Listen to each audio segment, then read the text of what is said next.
तर एक ब्रेकिंग बातमी आलेली आहे। अजित पवारांनी निधी संदर्भात केलेलं विधान चुकीचं असल्याचं योगेंद्र पवार यांनी म्हटलंय। शरद पवारांची ही शिकवण नाही असं देखील योगेंद्र पवारांनी म्हटलेलं आहे। दरम्यान मत देणं तुमच्या हातात पण निधी देणं माझ्या हातात असल्याचं वक्तव्य अजित पवारांनी केलं। उमेदवार निवडून दिले ना, मी तुम्हाला सांगितलेलं सगळं द्यायला तयार आहे, पण तिथं काट मारली का मी पण काट मारणार। तुमच्या हातात मत द्यायचंय, माझ्या हातात निधी द्यायचा। बघा काय पण हे वक्तव्य खूप चुकीचं आहे, कारण तो निधी हा जनतेचा निधी आहे, लोकांचा तो सगळा निधी आहे। लोक आपल्याला तिथं निवडून देत असतात, त्याच्यामुळे आपण तिथं जाऊन त्या पदावर आपण बसू शकतो। पवार साहेबांची ही शिकवण नाहीये आणि ते मला तरी ते पटलं नाही। तर सुरेश जेंथिल यांच्या प्रवेशानंतर अजितदादांनी परतूर नगरपालिकेसाठी 1000 रुपये सुद्धा दिले नाही असं बबनराव लोणीकरांनी म्हटलंय। अजित पवारांच्या निधीवरील विधानावरून माजी मंत्री बबनराव लोणीकरांचा हा खोचक टोला पाहायला मिळतो। नगरपालिका 25 वर्ष ताब्यात असताना इमारत पावसात गळत होती असं देखील लोणीकर यांनी म्हटलं। अजितदादा पवार साहेब राष्ट्रवादी काँग्रेसचे आहेत, नेते आहेत, राज्याचे अर्थमंत्री आहेत।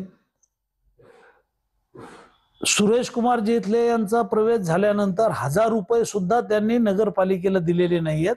25 वर्ष नगरपालिका त्यांच्या ताब्यात असताना इमारत पावसात गळत होती, बसायला जागा नव्हती, मी 6 कोटीची इमारत सुद्धा दिली। त्याच्यामुळे विकासाच्या मुद्द्यावर आम्ही निवडणूक लढवत आहोत आणि 1000% याळाला भारतीय जनता पक्षाच्या ताब्यात नगरपालिका येईल।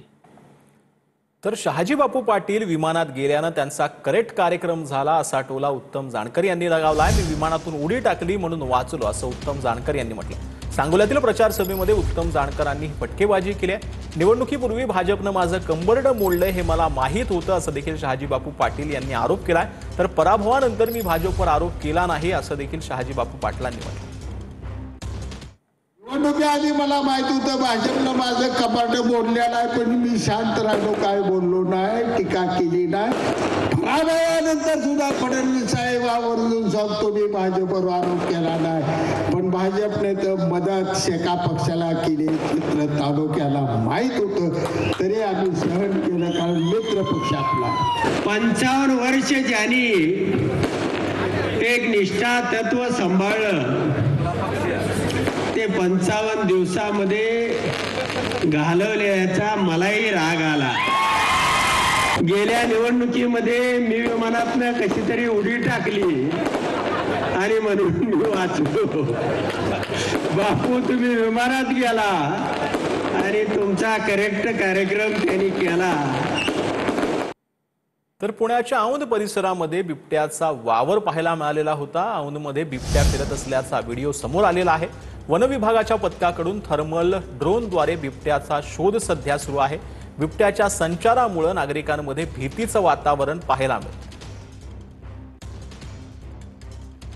तर हे लाईव्ह सर्व दृश्य खरं तर बिबट्याची दिसली त्या ठिकाणी मी आता आलेलो आहे। आपण पाहिलं तर या ठिकाणी ही स्क्रीन दिसते, या स्क्रीनवर या ठिकाणी असणाऱ्या वॉचमनने रात्री बिबट्या फिरत असल्याचं पाहिलं आणि त्यानंतर तात्काळ ही सर्व माहिती जी आहे ती फॉरेस्ट विभागाला दिली। आपल्यासोबत ज्यांनी हे सर्व पाहिलं ते वॉचमन आहेत। काय नक्की तुम्हाला दिसलं, कधी हा बिबट्या तुम्हाला निदर्शनास आलेला होता? 337 बरोबर हा बिबट्या 1 नंबर 2 नंबर कॅमेऱ्यामधून आतमध्ये एंटर झाला। 4 व्हीलरच्या बॅक साईडने आणि बी आणि सी बिल्डिंगच्या मधून आउट झाला। नंतर भिंतीवरून इकडून दुपारी आपण काय केलं, डॉग स्क्वॉड पूर्णपणे या एरियामध्ये फिरवलेलं आहे। तर बिबट्याची इथं पग मार्क्स पण आहेत आणि केस पण आलेले आहेत। पण त्यानंतर आज म्हणजे पहाटे CCTVचा जेव्हा 4 वाजल्या, पहाटेच्या 4 नंतर ते आत्तापर्यंत कुठल्याही पब्लिक म्हणून असं नाही कळलेलं की बिबट्या दिसलेला आहे। सकाळपासून बिबट्याचा शोध चालू आहे। तसेच आम्ही अनेक टीम तैनात केलेले आहेत। आता विद्यापीठामध्ये काही लोक आमचे सर्च करतायत, काही वेताळ टेकडीवरती सर्च करतायत आणि असंच रेस्क्यूचे मेंबर देखील सर्च करतायत। जेव्हा कधी कन्फर्म होईल तेव्हा मग पुढची ऍक्शन घेतली जाईल। कॅमेरा पर्सन सुशांत सह विनय जगताप, TV9 मराठी, पुणे।